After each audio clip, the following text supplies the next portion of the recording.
So starting at the top of the OSI model, we have layer 7, or the application layer.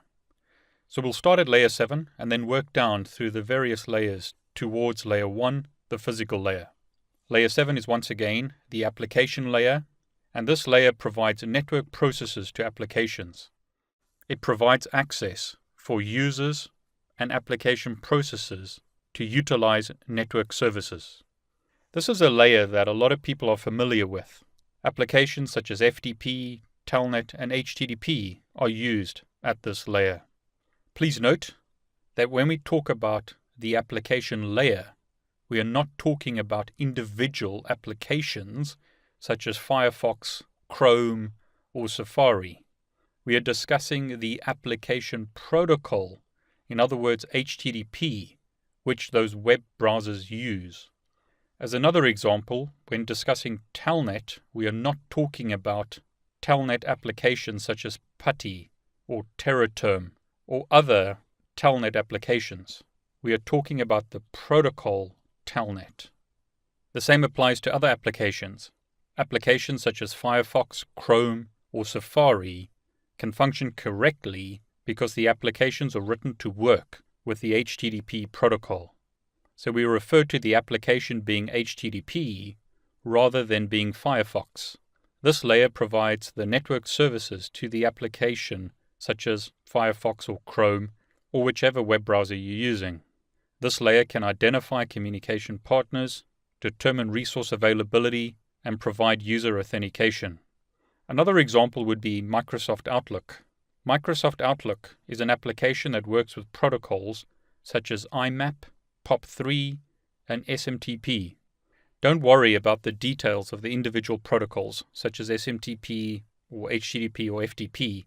What you need to take note of here is that the various applications that you use, such as PuTTY or Firefox or Chrome, use protocols to communicate with the lower layers of the OSI model. A few other examples would include remote file access, remote printer access, resource sharing, directory services, and there are many other examples. So once again, the application layer is the window for users and application processes to access network resources and services. Layer 6 is the presentation layer, and this layer is concerned with the actual format that data is presented in. In other words, we're looking at data representation or syntax. The presentation layer ensures that data that is sent by one application can be successfully read by another application. So we need to ensure that the receiving system can understand the data that it's receiving. In other words, that the data is readable. It is important to understand that different systems have different ways of formatting their data. Linux, Mac, and Windows may format their data entirely differently. So to ensure that the receiving system can receive and understand the data that it's receiving, the data needs to be changed to machine-independent format. There are some well-known examples here, including JPEG, MPEG, ASCII, MP3, and so forth and so on. If you've ever tried to open a JPEG file in Notepad or the incorrect application, you'll see what happens when the format is not understood. If you open up a JPEG picture file in Notepad, you'll get a screen full of unrecognized characters, which aren't of any use. So this layer formats the data to be presented to the application layer. It structures the data, it negotiates data transfer syntax, for example, using ASCII or Unicode for the transmission of data between two systems. It can also provide encryption. So when you're sending, for example, a music file from a Linux machine to a Windows machine, this layer ensures that the data is transmitted in the format that both sides understand.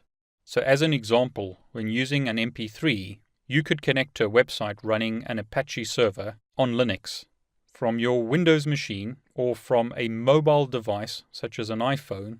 You can listen to music, view pictures, watch videos, and so forth because the data is presented in a format that both sides understand.